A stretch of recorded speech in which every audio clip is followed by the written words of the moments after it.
Oi, gente, tudo bem com vocês? Aqui quem fala é a Cecília Frazão, do canal Nossa Língua, e eu estou aqui hoje com uma obra maravilhosa do nosso grande escritor Machado de Assis, e eu trouxe aqui O Alienista e Outros Contos. Eu peguei aqui este livro que faz parte de uma coleção que eu tenho já bem antiga, mas com uma edição muito boa. Aqui, ó, capa dura com as bordas douradas, e é um livro que eu gosto de ler porque eu posso fazer várias anotações. Então são 10 obras do Machado de Assis e eu quis trazer agora essa O Alienista para nós pensarmos até o momento que nós estamos vivendo aqui no Brasil. É uma ótima obra, trazendo aí, por ser do Machado, que vem com esse humor sagaz, né? Essa sutileza dele em trazer problemas importantes, problemas sérios, mas de uma forma muito engraçada e de uma forma que nos leva a refletir aí vários momentos vividos aqui no nosso país. E esta obra eu quero começar com o título, né? Quando se fala alienista, na minha cabeça sempre eu lembro da palavra alienação, né? Então, o alienista, esse sufixo ista na palavra, revela o quê? Uma profissão. Então, assim como jornalista, como cientista, psicanalista, então veja que todas têm o sufixo ista. E o alienista não seria diferente. Então, aqui trata-se de uma profissão, o psiquiatra, ou seja, aquele médico especializado em tratar doenças mentais. E o alienado seria então o paciente, aquele que sofre de distúrbios mentais, né? O chamado louco, maluco, doido, e aí cada um dá o nome, né, que deseja. Alguns vão ver essa obra como novela, outros como conto. Por quê? Porque esta obra ela foi publicada em 1882, comecinho aí, final do século XIX, comecinho do século XX, e neste período eles publicavam folhetins. Então dá para perceber aqui no Alienista que ele vem separado em capítulos, e neste período eles então colocavam em capítulos, era publicado aí toda semana os capítulos, né, em forma de folhetins, e essa obra ela foi publicada na revista da época, chamada, até marquei aqui, A Estação. Então alguns vão achar que isso aqui são novelas, outros vão achar que esses capítulos são contos. E aí então você tira a conclusão que você achar melhor. Eu trato como conto, até porque está aqui impresso na capa e já acostumei a falar contos, né? O Alienista e Outros Contos. Mas vamos lá então. Ele começa a obra com o narrador contando as crônicas da cidade de Itaguaí. Tudo se passa nessa cidade de Itaguaí, no Rio de Janeiro. Então, ele começa bem assim, ó. As crônicas da vila de Itaguaí dizem que em tempos remotos vivera ali um certo médico, doutor Simão Bacamarte, filho da nobreza da terra e o maior dos médicos do Brasil, de Portugal e das Espanhas. E ele vai falar então, vai trazer como personagem principal o doutor Simão Bacamarte. Ele se forma em medicina, ele se forma em Portugal, mas ele não quer ficar em Portugal, então ele era de uma família nobre, não quer ficar em Portugal, ele resolve vir para o Brasil para poder colocar os seus estudos em prática aqui. E ele quer aprofundar nos seus estudos aí, no que diz respeito à psicologia. Chegando aqui na cidade de Itaguaí, ele vem para cá com 34 anos, ele vem afoito para colocar esses estudos dele em prática, e ele então se estabelece na cidade de Itaguaí, no Rio de Janeiro, e aos 40 anos ele resolve se casar. Ele acha Dona Evarista da Costa Mascarenhas, esse era o nome da moça. Ela tinha apenas 25 anos, apenas hoje, né? Porque na época 25 anos já era velha. Ela tinha 25 anos, viúva de um juiz de fora, e ele resolve então casar com a Dona Evarista. E é muito engraçado porque ele fala que a Dona Evarista nem era bonita e nem era simpática. Ou seja, o que dá para entender é que Simão Bacamarte escolheu a Dona Evarista a dedo. E ele coloca aqui, até separei um trechinho para ler para vocês, porque ele fala: Simão Bacamarte explicou-lhe que Dona Evarista reunia condições fisiológicas e anatômicas de primeira ordem, digeria com facilidade, dormia regularmente, tinha bom pulso e excelente vista. Estava assim apta para dar-lhe filhos robustos, sãos e inteligentes. O que dá para perceber aqui é que Dona Evarista foi escolhida a dedo por ele, já com o intuito aí de criar uma família sã, né, uma família sadia, como ele coloca aqui, de filhos sãos e inteligentes. Porém, Dona Evarista não dá nem uma coisa e nem outra para ele. Ela não consegue engravidar, passam aí 2, 3, 5 anos e nada. E ele, vendo que não conseguiria continuar com a sua prole, ele passa a estudar o que estava acontecendo com ela. E começa a fazer experimentos. Então, ele a submete num regime alimentício rigoroso, só à base de carne de porco de Itaguaí. O que dá para perceber aqui é que Simão Bacamarte ele já usa a Dona Evarista para as suas pesquisas, para os seus estudos. Porque, diante do fato dele não conseguir com que ela engravidasse, ele começa então a mudar os seus estudos e vai para o estudo da alma. E ele vai ler vários livros e ele vai em busca de explicações em outros países, na Itália, na Alemanha, para poder descobrir e aperfeiçoar a ciência da época.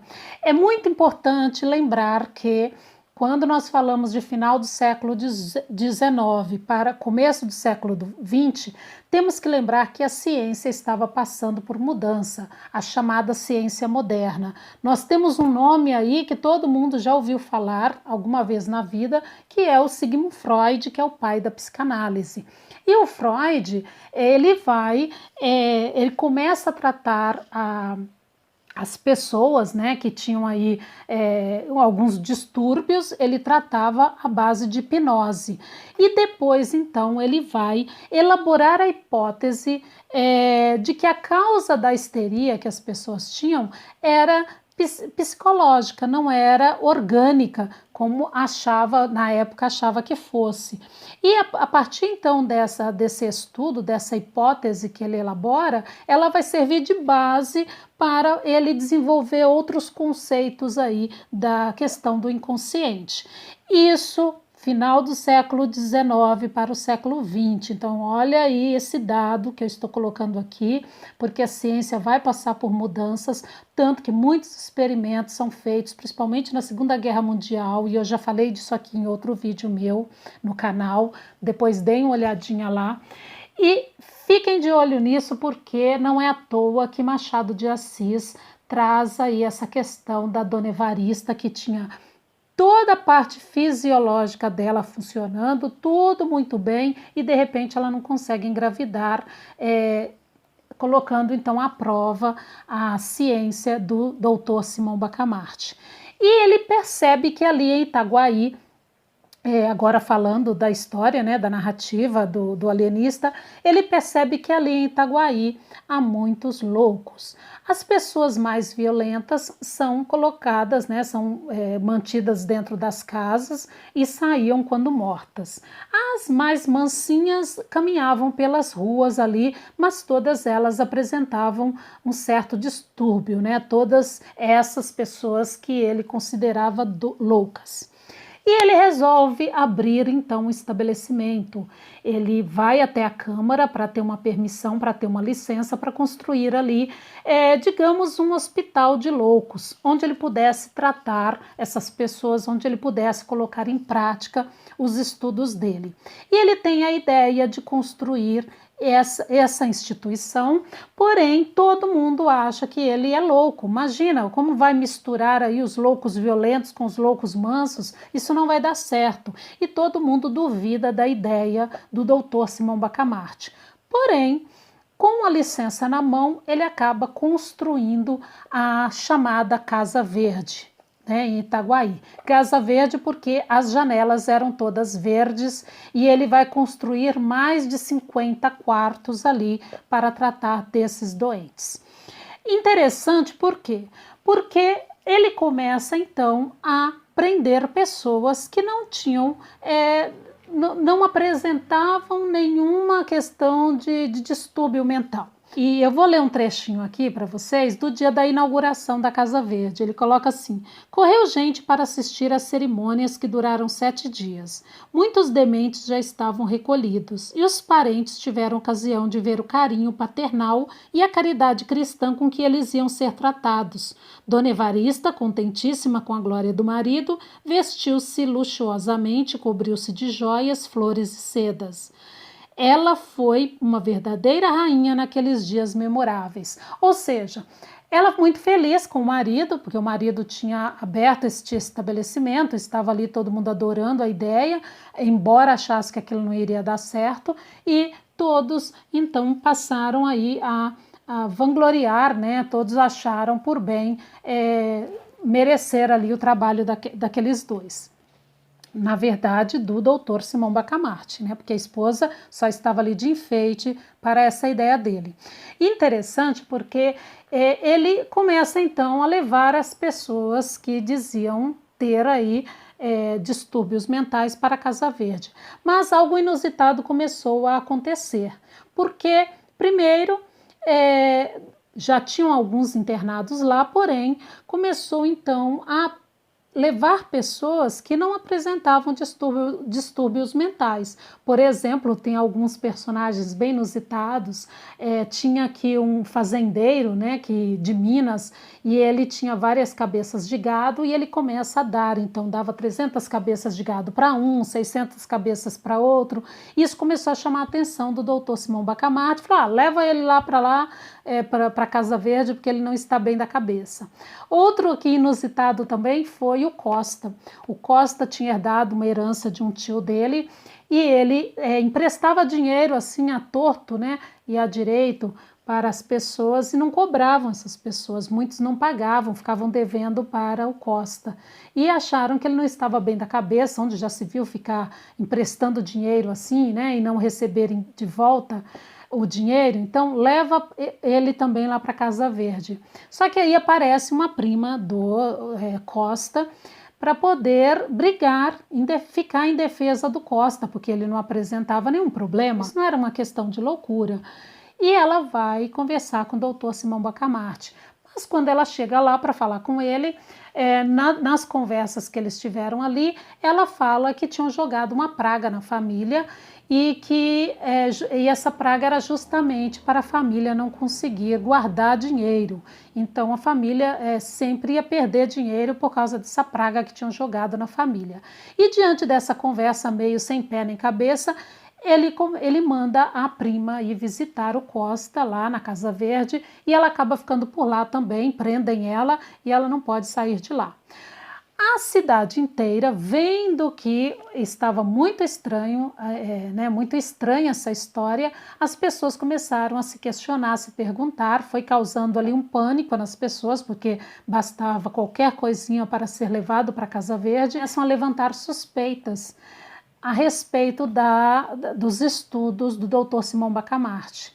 E a esposa vai conversar com ele e, diante do interesse da esposa, ele pede para ela ir viajar. Então vai você para o Rio de Janeiro, eu não posso sair daqui agora, eu estou no meio dos estudos e eu não posso sair daqui, então vai você. E ele resolve mandar uma tia junto com a dona Evarista para o Rio de Janeiro, mas a ideia dele era mantê-la longe dos estudos aí dele. E ela viu que ele estava ganhando muito dinheiro também e o interesse ficou maior quando ela viu que o marido tinha muito dinheiro e podia bancar essa viagem dela e muitas outras. E ela vai para o Rio de Janeiro com essa tia e com outros aí que ele arrumou ali para seguir com ela nessa viagem. E ele tinha um grande aliado, que era o Crispim Soares, que era o boticário da vila, porque ele precisava ali de um grande aliado, até porque o boticário ia tomar conta dos remédios que essas pessoas iriam adquirir para cuidar dessas doenças. Então ninguém melhor do que um grande aliado, que era o Crispim Soares. E o Crispim Soares tinha uma certa veneração pelo doutor Simão Bacamarte. E ele fazia tudo que o doutor Simão Bacamarte pedia. e até com medo também de repente contrariá-lo e ele ser mandado para a Casa Verde. Bom, e vai aparecer aí um grande rival do Dr. Simão Bacamarte, que é o barbeiro Porfírio. Porfírio, que tinha intenções políticas, ele queria ocupar um cargo de vereador na Câmara, então ele vai contra essas ideias do Dr. Simão Bacamarte, ele coloca esses estudos então à prova. E ele consegue juntar ali uns aliados, então de 30 pessoas passam a 300. E ele reúne esse pessoal para ir até a casa do Dr. Simão Bacamarte, conversar com ele e saber o que estava acontecendo, por que ele estava prendendo pessoas que não apresentavam problemas mentais e estavam sendo levadas para a Casa Verde, até porque criou um pânico ali nas pessoas e elas queriam saber qual era o motivo.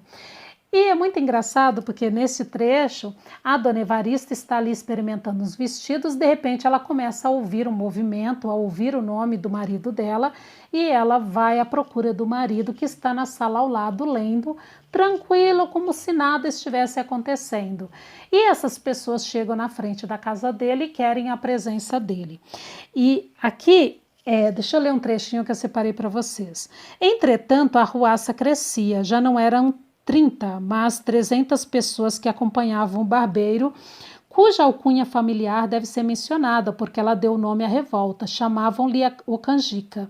E o movimento ficou célebre com o nome de Revolta dos Canjicas. A ação podia ser restrita, visto que muita gente, ou por medo ou por hábitos de educação, não descia à rua, mas o sentimento era unânime ou quase unânime, e os 300 que caminhavam para a Casa Verde, dada a diferença de Paris a Itaguaí, podiam ser comparados aos que tomaram a Bastilha.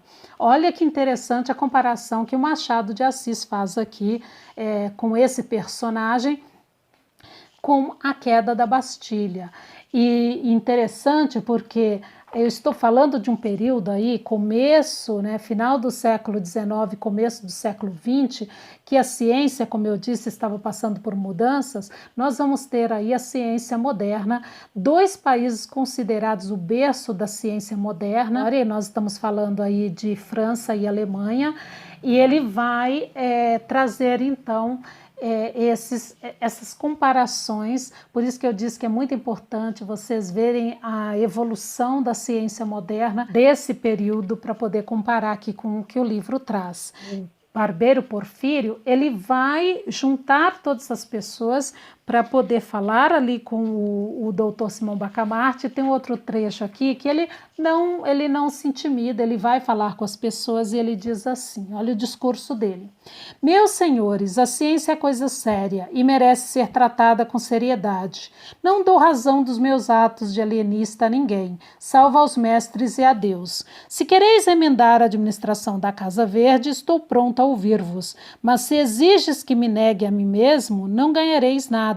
Poderia convidar alguns de vós, em comissão dos outros, a vir ver comigo os loucos reclusos, mas não faço, porque seria dar-vos razão do meu sistema, o que não farei a leigos nem a rebeldes. Então esse é o discurso dele, diante de tudo que está acontecendo ali, e eu não vou contar o restante, vocês vão ter que ler, trata-se de uma obra riquíssima, então eu sugiro que vocês leiam essa história e tirem as próprias conclusões de vocês. Há algumas comparações que nós podemos fazer, levando em conta o período em que a obra foi escrita e alguns itens aqui, alguns dados históricos que Machado de Assis traz com muita propriedade, e é incrível a forma como ele caminha, ele transita em todas essas ciências. Então eu vou parar por aqui, não vou dar spoiler.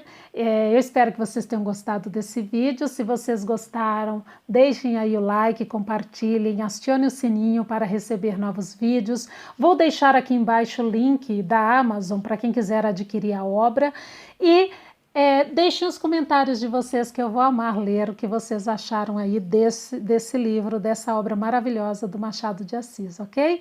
Então, beijo grande, fiquem com Deus e até o próximo vídeo. Tchau, tchau.